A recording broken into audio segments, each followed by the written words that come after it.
বিশ্বকাপ বিশ্ব ফুটবলের মর্যাদা লড়াই হলেও এখানে ঘুরে ফিরে আসে নানান প্রসঙ্গ।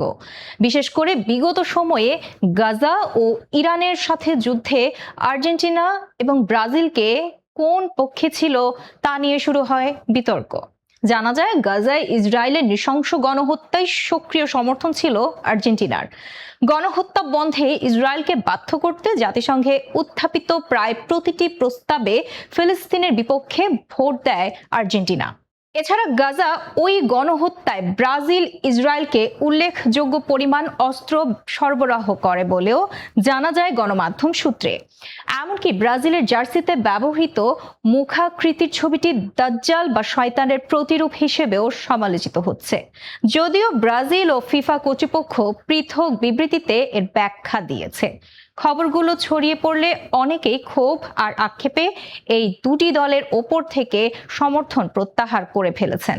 সামাজিক যোগাযোগ মাধ্যমে এটি এখন ভাইরাল টপিক।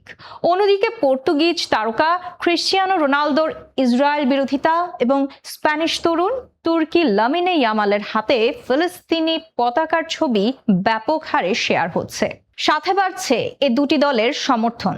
বিশেষ করে বিগত ইরান যুদ্ধে আমেরিকার উপর স্পেনের সমর্থন প্রত্যাহারের বিষয়টিও রয়েছে সমর্থকদের আলোচনায়। আর তাই সচেতন দর্শকরা বিশ্বকাপের দল বাছাইয়ের ক্ষেত্রে এই বিষয়গুলো মাথায় রেখেছেন। সব মিলিয়ে এবারের বিশ্বকাপ শুধু মাঠের লড়াই নয়, দলগুলোর মানবিক নীতি, নৈতিকতা বোধের লড়াইয়েও পরিণত হয়েছে।